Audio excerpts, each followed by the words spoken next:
Mr. President. Yes, what is it? An asteroid, sir. The size of Texas. It's headed right at us. Then let's shoot a bomb at it. That's not an option, Mr. President. Yeah, it is. Totally shoot a bomb at it.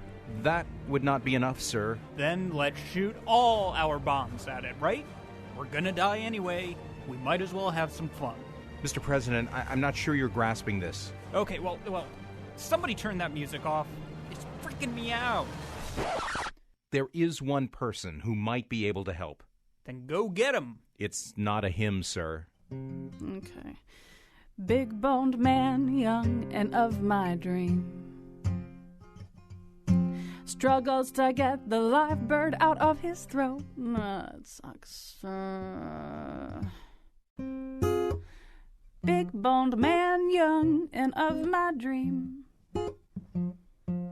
struggles to get the live bird out of his throat. Excuse me, Dr. Wolf. Yeah, can you just give me a second? I'm trying to set this poem to music. This is kind of an emergency.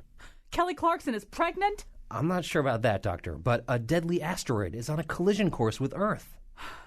I don't do that stuff anymore. You're needed, Dr. Wolf. I'm out, okay? I'm out of that game. Technically speaking, there's never been anything like this. So I don't really see how you can say you don't do that stuff anymore and just go sailing away. Wait, hold on a second.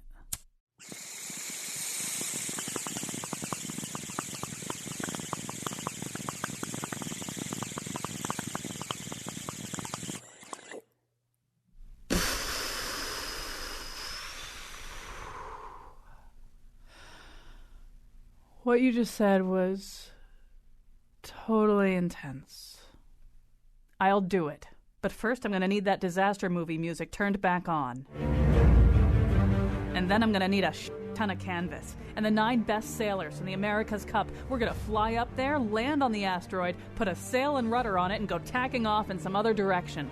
I cannot believe how awesome my mind is. While I'm doing that, here's a radio show about how to plan a parade from somebody who saves the Earth from an asteroid. And now he believes asteroids can be treated with Preparation A. Colin McEnroe. Actually, this show is not about how to plan a parade for the person who saves us from the asteroid. It's about the actual possibility of an asteroid strike. And we are going to look at it through a series of different lenses. We're going to look at it through a scientific lens. We're going to look at it also through a strategic lens. But we're also going to look at it through the lens of fiction. And I will confess that the reason that we're doing this show is partly because I got hooked on these books called The Last Policeman Trilogy. There are 2 of them out so far, The Last Policeman and Countdown City. Each of them imagines the scenario in which an asteroid, which we did not have time to anticipate, is now coming towards Earth. The Earth has months and months and months to prepare itself for the end of the human race as this asteroid comes. And so the tension in the books is all the tension of this one young man who has realized his dream of becoming a police detective, only to find out that most people now consider his work fairly irrelevant. But he doesn't. He feels there's still an obligation to solve crimes and to take people's problems seriously. The books are terrific, but they also clearly are the work of somebody who really gamed this out considerably, who gave a lot of thought to this, a lot of thought to what would happen if, in fact, an asteroid like this were coming towards Earth. So he's going to kind of anchor our discussion. We're also going to be talking as we go along with Dr. H.J. Malash. He's a geophysicist and professor of Earth, atmospheric, and planetary sciences at Purdue University, and Robert Perlman, an American space historian and founder and editor of Collect Space, a website with news and information about space exploration history. But as I say, anchoring things will be Ben Winters. He's the author of 7 novels, including The Last Policeman Trilogy, which I just talked about. It's an award-winning series. And he's with us now from a radio station in Indiana, where he lives. First of all, Ben Winters, welcome to the show. Thanks a lot. Thanks for having me. And the thing that I'm the most concerned about, actually, is that I'm taking up an hour of your time when what I really need you to do is write the 3rd book. So how's that coming? It's coming fine. Thank you. It's hard work, so I'm happy to have the break. Not to put a lot of pressure on you, but you did work on it today, right? Because I need this book. I need it to come fairly soon. Yeah, no, I did. I worked on it all morning, and then I came here to do this, and I will work on it all afternoon. So I appreciate it. Okay, that makes me feel better. Let's sort of begin with the premise of this book. As I say, big asteroids coming. Nothing really, as far as anybody knows, although there are various sort of counter theories circulating around. But officially speaking, not much that can be done about it. The scientist comes on TV to tell the world. He gets interviewed by Scott Pelley, and Scott Pelley says, "What are our options?" And the scientist bursts into tears and says, "There are no options." You really did think this out. Talk a little bit about the research you did getting into these novels. Sure. Well, I did quite a bit, as you think. I think as you figured out, I did a lot of research. I wanted to make sure that if I was going to play this game, that I was playing it sort of at the top of my intelligence and as realistically as possible, because that would be the fun of it. And so I did. Well, I talked to, just for starters, to a guy who works at the Harvard Smithsonian. I think it's called the Minor Planet Center in Cambridge, Massachusetts. His name is Dr. Timothy Spar, who he's one of the guys who watches the sky, basically. Among his jobs is to sort of maintain this database of all of the potential Earth crossers, that is, large objects that might impact Earth. So I basically went to him and I said, look, I've got this idea for a book. Can you give me basically Asteroids 101? And he really did. He sat me down and we talked for hours over a couple of visits, and he walked me through the science. Now, one of the first things he said was, well, your premise is extremely unlikely. When I said, well, yes, I understand that. But he did say, and this was one of my favorite moments as a writer so far in terms of research, I described to him the scenario, which was a massively large object with a very short lead time. In other words, there are only really when humanity discovers this object in my book, there's about a year or I think 14 months before impact. And he sort of thought about it for a second. He goes, "I can get you your asteroid." And I was like, "That's great. Let's do it." So there is actually one, a much, much smaller one that came close, but not that close, that I ended up sort of modeling my asteroid on. So I have the sort of flight path, and I track it through the book of where it was, when, and how close. Anyway. Well, there is, and I think you sort of blundered into this a little bit, there's sort of a politics to all this, because there are a lot of people thinking about asteroids and tracking asteroids, a lot of people even thinking about the potential for an asteroid strike, but then they don't sort of always agree about what to do about this. And so you, for fictional and dramatic purposes, want the biggest, most catastrophic asteroid that you can possibly have. But among the people who think about all this stuff are several former astronauts, and I think it has something to do with the fact they get up in space, they probably see a lot of stuff whizzing around, they look down at this little blue egg that looks like it could break pretty easily, and they think, wow, we should be more worried about this than we actually are. So one of the things they've done is found, and we'll talk about this a couple of times today, the B612 Foundation. Yeah. And then this is a special foundation that's all about asteroid strikes. But one of the things that they're concerned about, and specifically Rusty Schweikert and Ed Liu, former astronauts, are very concerned about this, is they think we're not paying enough attention to the smaller asteroids, like the one that recently struck Russia, right. which was not a huge one, right? Yeah, but it's only not huge, given the proportions of asteroids. Right. You know what I mean? Based on most objects that you and I will ever look at in our lives, it was huge. The thing is that compared to this, for example, the asteroid that struck that we think killed the dinosaurs, it was tiny. Mm-hmm. I actually spoke to Rusty Schweikert, and if you read the acknowledgments of right. The Last Policeman, I recount this conversation because he said to me, I explained my premise to him, and he said, I beg of you, don't write this book. He said, write a book about one of the much more likely event of a smaller, a non-civilization ending, but still catastrophic asteroid, because that is a much more important sort of alarm bell to be ringing to people. And I sort of politely said, I totally understand, but that would sort of destroy my premise. But I get what you're saying, because it is what B612 is trying to do, and what a lot of other people are trying to do is say, look, we have to figure out how to establish some sort of global plan here of what we're going to do when inevitably we discover something that isn't necessarily the size of the one that killed the dinosaurs, probably won't be that big, but could still do some serious damage were it to make landfall. As we go along here, let me just sort of prep people a little bit for where we're going about this. We're going to talk a little bit here in this first segment, too, a little more about the reality of these asteroids and of the possibility of asteroid strikes. And in the second segment of our show, we'll also talk a little bit about contemplated remedies, the things that either could or could not be done in the event that something like this was coming towards us. And we had a little bit of lead time, or maybe a lot of lead time. What could we actually do about it? Towards the end of the show, also, we're going to spend some more time with Ben just sort of talking about the human consequences of this. What happens, what might happen in a situation where a lot of people, maybe all people, were fairly persuaded that they had no hope, that in fact something like this was coming. So that'll be towards the end of the show. That'll give everybody something to really look forward to, too. Total hopelessness. As we go along here, if you have your own questions, and we do have various experts coming on here, give us a call, 860-275-7266. Assuming you haven't just turned off your radio in stark terror, 860-275-7266. You may also tweet us and be tweeted at WNPR Colin. Tweeting is happening right now with our tweet master, Greg Hill. So, one of the things that I just sort of discovered reading your books and then kind of reading the attendant science coverage, and there's just been a lot of stuff over the last 12 months. I mean, you couldn't have timed this subject better, Ben Winters. You've had an actual asteroid strike in Russia. You've had, a lot of worrying about other asteroid strikes, new reports from scientists estimating that maybe this kind of thing is going to happen more often. You've got an actual UN involvement in it now, setting up sort of some kind of a UN warning system. As you sort through it all, and it's certainly possible, on any given day to read a story that kind of contradicts some of the conclusions that you read about on the previous day. I don't know, how worried are you about this at this point?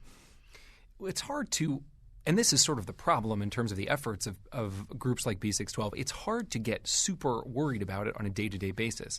Because although the consequences would be so catastrophic, the odds are so low.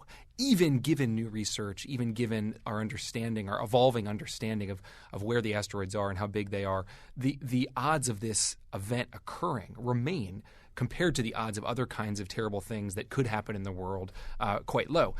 And this presents, it's one of the things I sort of get into in the books, it presents a sort of a question for policymakers and for people who do deep thinking about the way that the resources of a country or a planet should be allocated.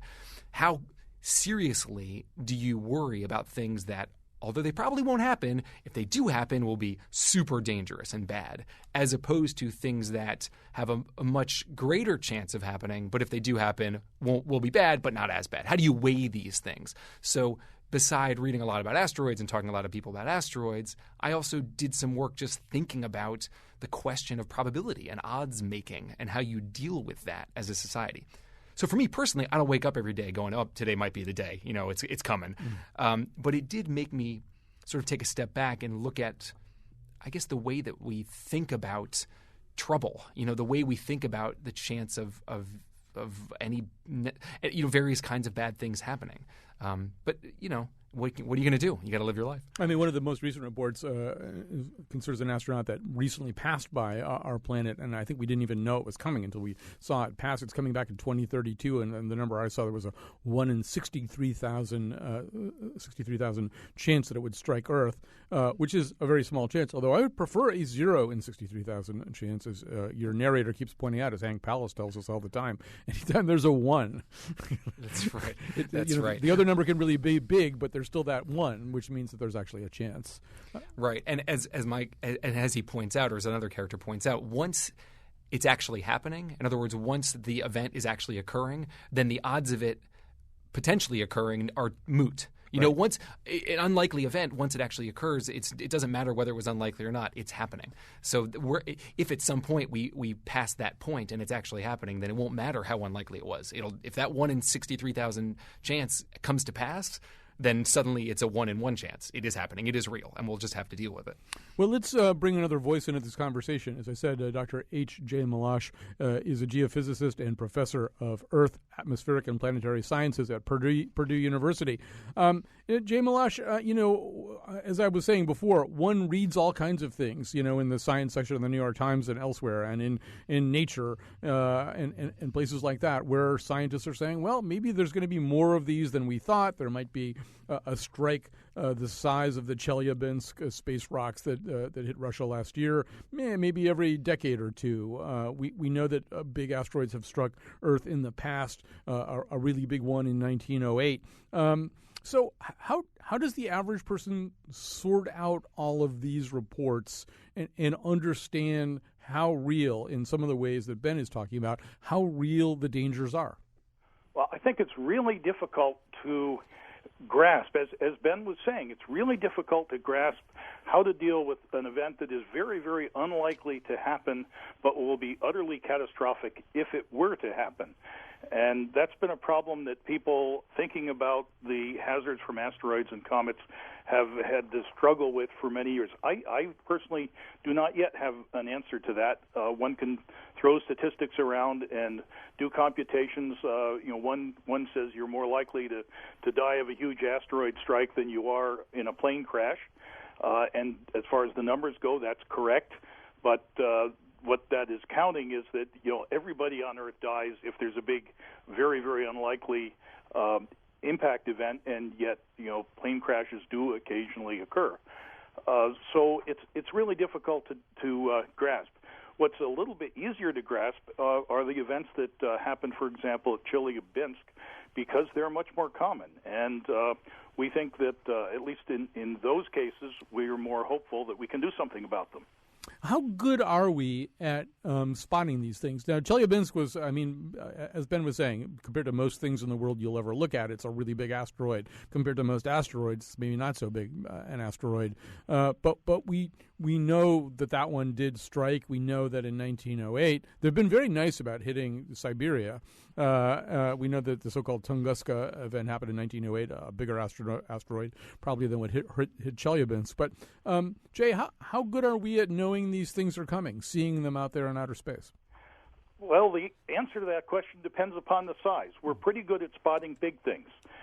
We know of, for example, asteroids that would be utterly catastrophic, like Ben's hypothetical asteroid. I actually didn't read the book, and I don't know how big your asteroid was. It's really big. That's a really big one. Yeah. Okay. It's like 6 kilometers. It's preposterously large. Okay. It's as large as I could make the science bear. Well, we plausibly could be threatened by a known asteroid named Eros, asteroid number 433 Eros, which you probably learned about from Tim Spar.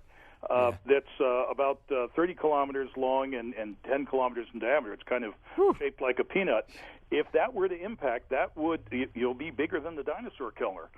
And it would be really catastrophic for anything on the surface of the Earth. But there's not it's not Earth-crossing now. It does have the potential, unlike most of the other near-Earth objects, of becoming Earth-crossing perhaps in as little as 2 million years. So that is not totally ridiculous. On the other hand, we know that we only get hit by something that big every few 100 million years, so that the chances of it happening next year or in your lifetime or even your children's lifetime is very, very low. And we can say that at least as far as your great-grandchildren's lifetime, there's no probability that an asteroid that big will strike. There's been a big campaign, mostly focused in the United States, but now expanding to the rest of the world, to discover what we might call civilization busters, asteroids a kilometer in diameter or so, that while not causing a major extinction, would cause enough disruption, crop failures for a couple of years running, that maybe a large fraction of the human population would die. We'd find that pretty inconvenient, and there's been searches going on now for decades. We believe we've found at least 80% of those civilization busters that are crossing the Earth's orbit at the present time, and the searches are now going down to look for still smaller objects. On the other hand, the Chelyabinsk size, which wasn't really very big, it was about 20 yards across or so, relatively small as far as asteroids go, that we probably would not have detected ahead of time. It came out of the direction of the sun, and we would have a hard time finding that even with the expanded searches, although it might not be out of the range of possibility we could eventually do that. Yeah, and Ben, the asteroid in your book, one of the ways that it sort of fools people, and I think Timothy Spar helped you with this, is by having a really, really long orbit, right? So that it's hard to see. That's correct. That's correct. I sort of was able to, because as Jay pointed out, most of the very large ones have been. We know where they are. But the thing is that asteroids can have a very long elliptical orbit, so that basically my premise is that this particular asteroid has been on such a long journey around the sun that it didn't appear by the time we started looking for asteroids in a serious way, at that time it was far enough away that we couldn't see it, so that it only became clear to us within the last 18 months. But as Dr. Spar pointed out, and as I think other asteroid scientists will say, that in itself is quite unlikely, that there would be an object that is A, this large, and B, had such a long orbit that we couldn't see it until more recently. Jay, because of Chelyabinsk, we know that this relatively small kind of asteroid can strike. There probably won't be a lot of warning, if there is any warning at all at this point. And are there any things that we could sort of tell people that would be useful on a day when a screaming comes across the sky? To quote Thomas Pynchon, it seems like in Russia, a lot of people were just sort of driving in their cars looking at it. It's probably not a really good idea, right? Well, there are some things you could indeed do, even if we didn't detect it far enough ahead of time to, say, send a deflection mission out there, and that's just good old-fashioned civil defense. For example, we know that even smaller asteroids can be detected ahead of time. In 2008, an impact was actually spotted 19 hours before it hit. It impacted in Sudan. It was an object that was a lot smaller, in fact, than what hit Chelyabinsk. It was spotted kind of by accident, but some subsequent analysis suggests that we maybe could do a better job with upcoming generations of telescopes in finding these things. So the question is, what could you do if you knew 24 hours ahead of time that, say, Chelyabinsk was going to hit? And we could actually do a lot. For example, we know where it was going to occur. Most of the injuries in Chelyabinsk occurred because people saw this bright light outside their window, and very curious, they went to the window to look at what happened.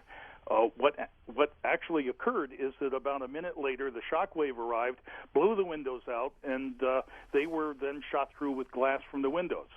We could simply, if we identified the area was going to hit, tell people to cover up, and if they see a bright light outside, don't go near the windows. That would have saved a lot of injuries.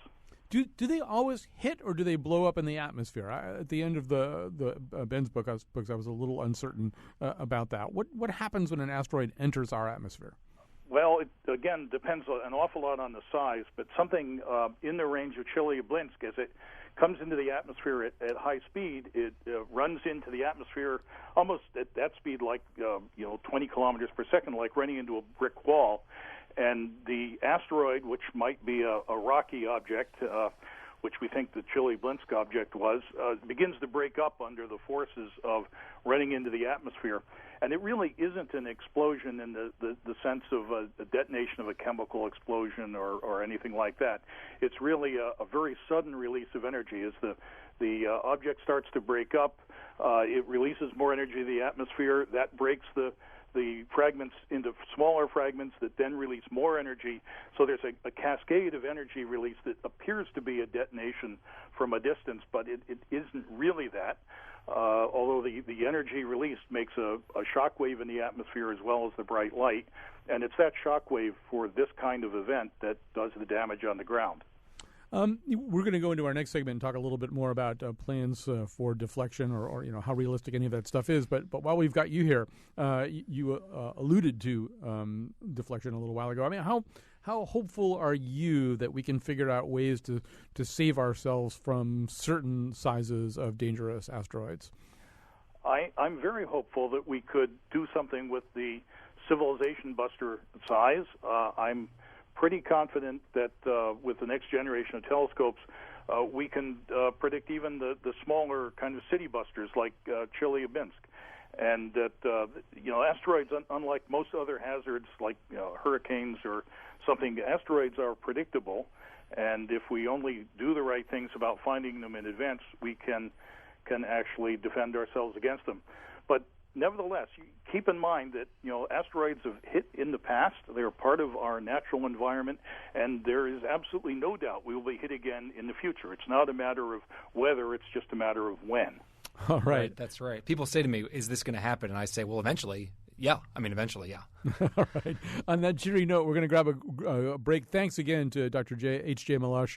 He's a geophysicist and professor of Earth, atmospheric, and planetary science at Purdue University. We're going to talk about possible solutions, to the extent that there are any, in the next segment.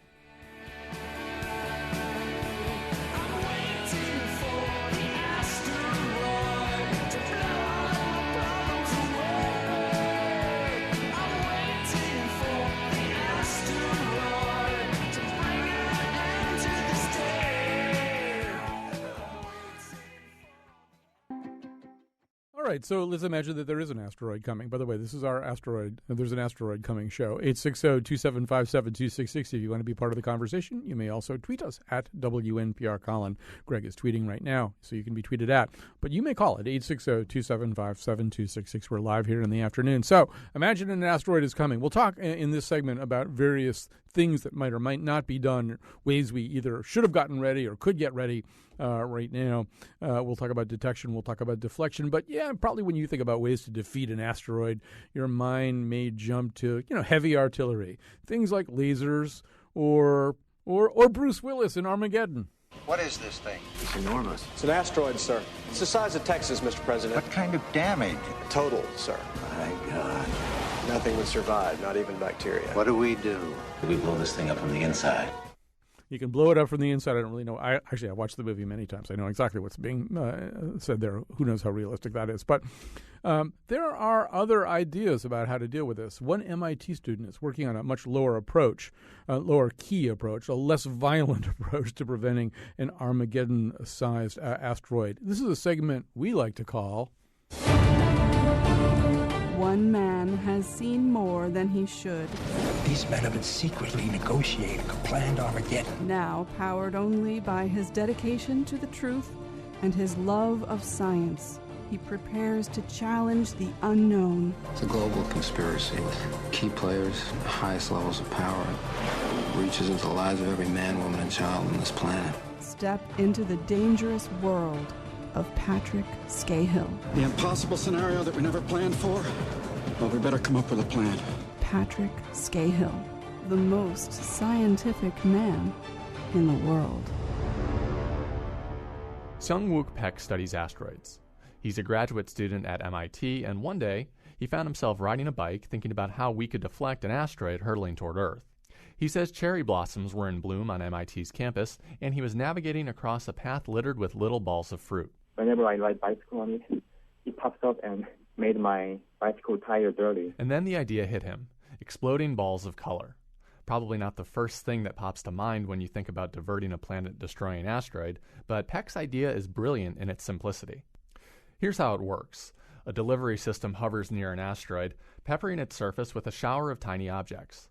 Peck calls these micro-impacts. Each hit transfers a tiny bit of kinetic energy, progressively diverting an asteroid thousands of miles off its current course. But here's the genius part. Each impact also explodes a blast of white paint powder on the asteroid's surface. White reflects light really well, which means... you can use the pressure of light to slowly push away the asteroid from its original path. That's right, photon impacts. It doesn't get much more micro than that. And Peck says that if an asteroid is detected early enough, say a couple decades before it hits the Earth, these photon impacts could divert an asteroid away from the planet. The white paint also gives trackers on the ground an advantage, making the asteroid appear brighter in the sky. The brighter the object, the easier it is to follow. In 2012, Peck's idea won the Move an Asteroid Technical Paper Competition, which was sponsored by the United Nations Space Generation Advisory Council. He says he's talking with NASA officials about refining the idea, gauging how his white powder would interact with different asteroid materials or with ice. And there's also the pesky problem of dust. When you throw stuff at an asteroid, it kicks up sediment, and that sediment could settle back onto the asteroid's surface, mixing with the white paint. And the color might not be changed as I wanted to. So there's a few kinks to work out. But Peck says he'll continue modeling scenarios on his computer. And in the meantime, I'll hope his theories never come into play. All right, so that's one way. That's one possible way. We're going to talk a little bit about this in this segment. As I say, all through the show, we have with us Ben Winters. He's the author of the Last Policeman trilogy. 2 of the 3 books are out. They are very addictive. I warn you, if you start them, make sure you have time to finish them because you'll want to. The final book is scheduled for release in the summer of 2014. I don't really think I can wait that long, but I know where Ben lives now. So anyway, these are great books, and Ben is going to be talking a little bit about sort of how he started to think, because there are a lot of conspiracy theories floating around in these books about what either could be done or what won't be done, or what Pakistan wants to do versus what we want to do, all kinds of stuff like this. But first, let's begin with Robert Perlman. He's an American space historian and founder and editor of Collect Space, a website with news and information about space exploration history. Robert Perlman, earlier in the show, Dr. Jay Malash and Ben were talking about how when we think about asteroids, size is really important. How big the asteroid is makes a big difference. Obviously, that's really true. But another difference was alluded to in the piece that we just heard, which is how much time do you have to get yourself ready? And in that situation, the difference between 2 decades and 3 weeks becomes a very important distinction. Maybe you can say something about that, about the whole issue of detecting before you decide about deflecting. Sure, and thanks for having me on. To put it quite blankly, right now, if we were to find an asteroid, if we were to see an asteroid coming towards us and it was going to be here in the 3-week time frame, the likelihood of us being able to do it, the likelihood of us being able to do anything about it would be very, very low. NASA's administrator, Charlie Bolden, in testifying before Congress, actually said that the best advice he would have is pray. Because up to this point, we have talked a lot about doing things about asteroid deflection, but we haven't really put ideas to hardware to actually preparing missions to go out and affect any of these things. We haven't tested them. We haven't actually sent any demonstration missions out. And the calls to do that are getting louder. But first you have to know where and what to target. And the ability for us to search for these Earth-crossing asteroids, these Earth-crossing objects that could pose threats to all of humanity or parts of humanity, are only in their infantile stages. We have one effort that is underway, led by NASA and others, to track asteroids of a certain size, but what organizations like the B612 Foundation, which is a nonprofit that was specifically formed to search for and address the asteroid impact threat, have proposed a private spacecraft to go out and catalog these asteroids that of large and small size that pose a threat to Earth. Although I love this. This is from the B612 website. And as we were saying before, this is partly anyway the work of 2 astronauts, former astronauts. They write, in the first 10 years as a volunteer organization, the focus remained on asteroid deflection research and advocacy. The team develops several deflection concepts, ones that are accepted today as standard techniques to prevent an impact. And over the years, the B612 Foundation was instrumental in advancing the scientific thinking on asteroid deflection. But then came the epiphany that you can't deflect an asteroid you don't even know is headed to Earth. You can't stop what you can't see, so blah, blah, blah. They got really interested in detection. It seemed like the epiphany probably should have come a little bit sooner. But I just want to go back to the thing that they say, that they've developed several deflection concepts that are accepted today as standard techniques. One of the things you're saying, Robert Perlman, is we haven't really sent anything up to try to deflect on a no-stakes basis. An asteroid that's not going to hit us, that we don't need to be saved from. It might be kind of fun to see if you could change its trajectory somehow. We haven't really done that, right? We haven't. One of the founders of the B612 Foundation, Rusty Schweikert, actually proposed, and he was an astronaut who flew on Apollo 9. He proposed a mission to go out and test the deflection technique. We have the technology to do it. We just haven't had the driver or will or funding to do it to date. Now, NASA right now is talking about actually moving an asteroid. But not for the purpose of saving human lives, but for the purpose of exploration. President Obama challenged NASA to send astronauts to an asteroid by 2025. And when they went to look for potential asteroids that they could do that with, within a distance that we could keep those astronauts alive and maintain a mission, they found there weren't any good asteroids within a couple of months to a year away that we could stage this mission. But then they came up with the idea, well, the president didn't say we had to go to an asteroid where it currently exists. Why don't we find a small asteroid and actually move it to Earth, or more specifically into lunar orbit around the moon? And that's what they're proposing and working right now to do, to robotically capture and tug or push an asteroid, a small asteroid, into lunar orbit, and then send astronauts out there to then practice mining and taking samples, and also pave the way for commercial mining of the asteroids as well. But that doesn't really, the size of asteroid they're talking about is not really the type that would pose a threat to human life, and the technologies they're developing to move that asteroid are not necessarily applicable to moving an Earth killer. You know, Ben Winters, not having read your third novel, I don't really. There are sort of things floating around in the air in the first two novels about things that might work or things that are not going to work. As you looked at this as a fiction writer, kind of getting ready to tackle this, how hopeful did you become about any particular remedies? Well, unfortunately, I did not emerge from all this research feeling super hopeful. Everything I got basically, as the other guests have been saying, reflects the idea that if we have decades of lead time, if we see an Earth killer, a civilization killer, decades ahead, and basically everybody dropped everything to work on it, scientists around the globe, then we'd have a shot. But failing that, if something appeared at a much shorter time frame, there isn't much out there right now that has been developed and tested and thought through. I'm sure things have been thought through, but I mean actually built and tried out that would make it possible to even try anything. And they are worried, furthermore, that if you actually do something like try to deflect it or try to blow it up or try micro impacts or try various things, the consequences of a failure could be as catastrophic as the asteroid was in the first place. Not super helpful. All right. And Robert Perlman, as you look at all the different projects that are out there, there's something called OSIRIS-REx. There's other projects to sort of put some kind of outer space observatory out there. What strikes you as the most practical, promising, and doable of the various ideas that might in one way or another help with this question? Well, the missions that are proposed now, like you mentioned OSIRIS-REx, which is a robotic mission that's going to launch in 2016 and then head out to an asteroid and collect some samples and bring them back to Earth by 2023.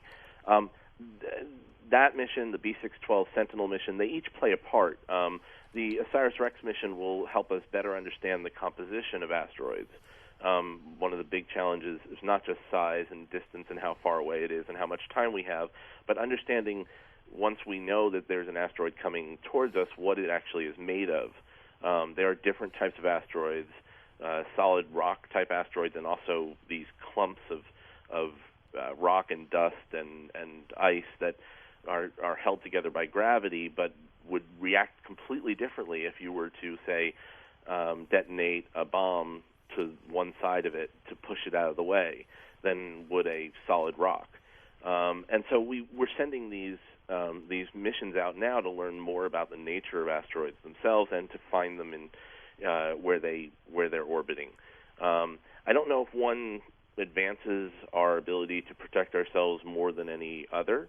I think that they're all important to adding to our better understanding of the threat and of the promise that asteroids hold, because I know we're talking about apocalypse, but the asteroids are also a great source of resources that could potentially be tapped to help us expand out into the solar system, potentially making us a multi-planet or at least multi-destination species. So if a civilization-ending asteroid were to hit Earth, it wouldn't kill out all of humanity.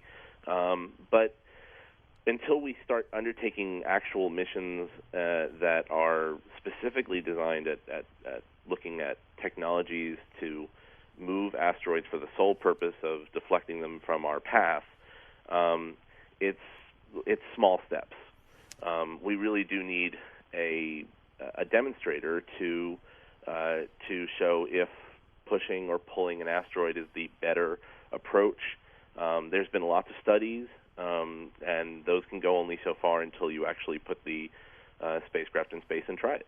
All right. Robert Perlman is an American space historian, founder and editor of Collect Space, a website with news and information about space exploration history. We have to take a break. We're going to come back, talk to Ben Winters a little bit more about the human drama that unfolds in a situation like this.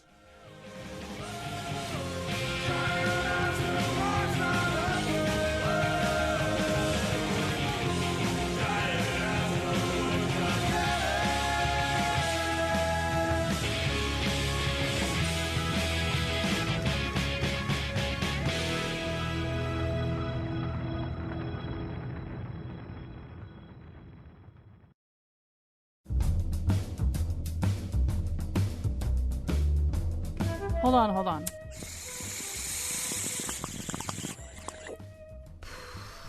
Putting a sail on the asteroid won't work because there's no air in space. Instead, you know what? Let's just move the Earth out of the way. I have to think about this some more.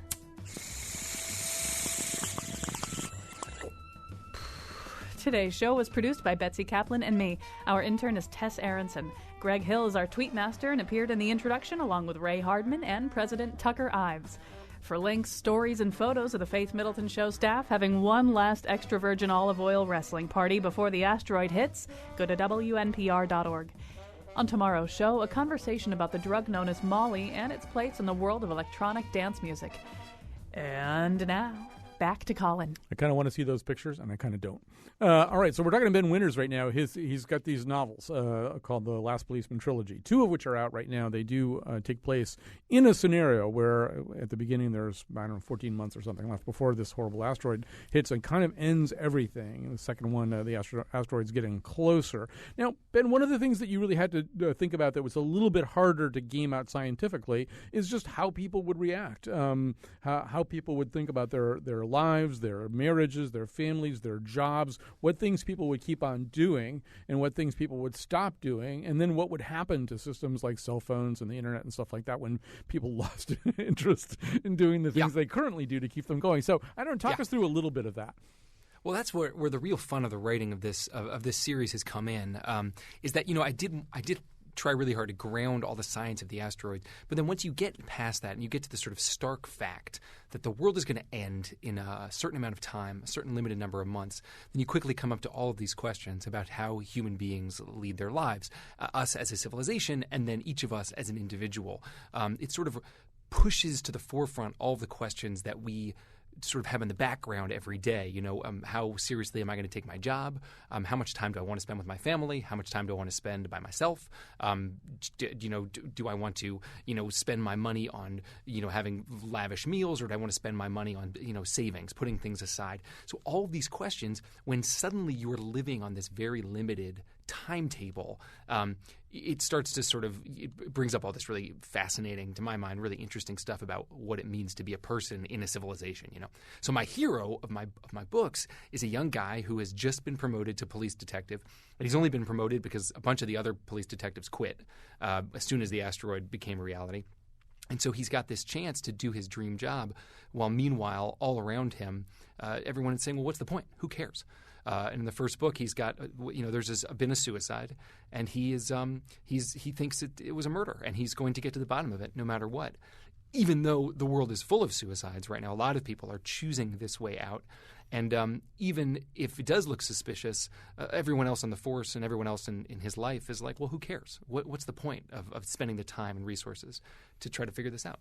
And Hank Palace just turns out to be this kind of great character, and he's also one of those detectives who really takes his lumps, a la Philip Marlowe. He's constantly getting beat up and shot, and horrible things happen to him. People keep pointing that out to me. I didn't think of that much when I was writing it. Just, but yes, he does. He gets shot. He gets stabbed in the eye. He gets his car. He's a car crash. Bad things do happen. It's a tough world out there when the world is ending. Well, one of the things that he stands up as, and he's not the only one, and people respond in different ways, but he's like this exemplar. He's this kind of Gary Cooper like pillar of rectitude. He insists on doing his duty, his job. He's going to be the last guy at his post. Right. But the implication of the tension that's created for that is the suggestion that people, for the most part, are going to behave either deplorably or at least fecklessly in this situation. They're either going to do rotten things, or they're going to desert their post, or they're going to be high most of the time, right? Or as I probably would, they're just going to go to Provence or something. Well, here's the thing, though, Colin. And that's what's interesting about this, and that people get into, everyone would be doing their bucket list, right? Go to Provence or go to Aruba or whatever. But then, as soon as you start to sort of game that out, if the world is indeed ending, who do you think is going to be flying the plane to take you to Provence? Who's going to be working at the hotel? Who's going to be making the lavish meal and cleaning up after it? So it's sort of like once you get into the world where everyone knows the end is coming, all of the things that we think we might do become much more problematic, and actually the economy starts to crater. And this gets into some of the other research I did about, well, what would happen to the U.S. economy, to the global economy, as soon as there was no reason to save any money. There was no reason to put anything aside. There's no reason to go to work. So suddenly all of the things that we take for granted, even a year in advance of the actual strike, which is supposed to be the civilization ender, civilization starts to fall apart as soon as psychologically everyone realizes that civilization is going to fall apart. So it becomes this sort of catch-22. And, well, that's the wrong word. It becomes this self-fulfilling prophecy. And what all that Detective Pallas says is, if everyone would just keep doing what they said they were going to do, if everyone would just keep behaving as they're supposed to behave, then that we could at least go through life as it's supposed to be until the end, instead of letting things fall apart now. And so that's what he stands for, although he wouldn't see it that way. He just sees it as, well, I'm just going to go to work. This is what I'm supposed to do. I'm doing my job. I have to say this book is at times very funny. It doesn't sound like it could possibly be funny, but it is at times very funny, and there's some great comic relief characters, including a dog named Houdini who's around for a lot of stuff. And there's just this, my favorite Hank Pallas line, and I'm just quoting it from memory, I mean, I got it right, is he said, he says, people's inability to deal with this thing is actually worse than this thing itself. That's right. Yeah. That's right. Well, he's got a colleague, Andreas, who's constantly on the internet, before the internet starts to fail, looking at, reading about conspiracy theories and emailing. He's on chat rooms, and he's watching this video, this JPEG, over and over and over again, where someone has figured out how it's all a mistake, and it's showing the science of the asteroid sailing harmlessly past. And Pallas knocks over Andreas' coffee, and Andreas says, hey, what are you doing? And he's just watching the coffee, slowly pour off the desk. And Pallas is saying, look, we're watching it. We're yelling about it. We're upset about it. And it's still happening. There's nothing we can do about it. So let's just get back to work. But I've already started casting the movie. Tony Shalhoub is going to play Andreas. I could see that, sure. Yeah, I'm working on this. Real quick, we're running out of time here. We've got a call from Aaron in New Haven. Aaron, I'm sorry to confine you, but we have very little time left. Tell us what you're up to about this. All right, so it's great to hear that you guys are doing, that you actually wrote a book about this, but I was writing a web series with the premise that a asteroid, a civilization-busting asteroid comes and basically tosses everybody's cookies out the window. And the main storyline carries on when people actually get to outer space, but I have a whole bunch of other spin-off stories about the descent of civilization. The asteroid actually hit somewhere in the U.S., and the U.S. basically over time. Oh, so you actually you take us through the actual strike itself and out on the other side of it. Okay, that's a little bit different for what Ben is doing. Well, listen, thanks very much for that call. So Ben Winters, very quickly, and we have very little time left, but I found reading this book that when I put it down, I would forget that it was just a book, and for 10 seconds there'd be sort of a perseveration. There'd be this kind of a thought, oh yeah, well, the world's going to end anyway, so what does it really matter, whether I finish my reps at the gym here or whatever. And so, I mean, what does this do? Do you find yourself, does it happen to you, or do you find yourself thinking very darkly about life? No, I don't. I think to the contrary, I find the intellectual, the challenge of writing the book has been really inspiring. And I think on a certain level it's made me sort of, in the cheesy way, kind of cherish the time that I do have and all of that stuff. And I think, though, that the reason that you find it so resonant, and thank you, and a lot of other people have said similar things to me, that they have dreams about the asteroid, or that they forget, that this isn't real.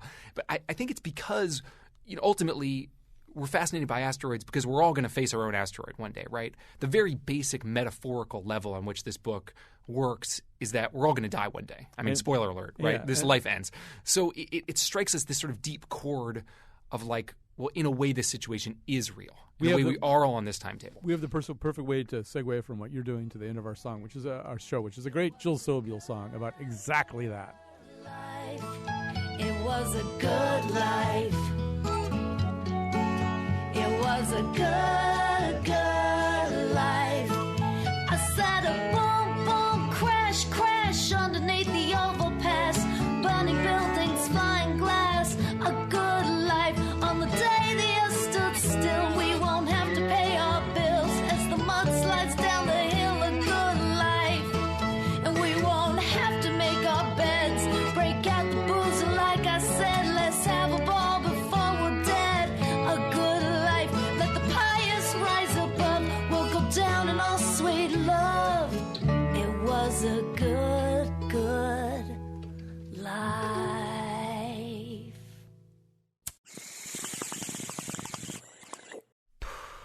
I'm Kyone Wolf. I figured it out.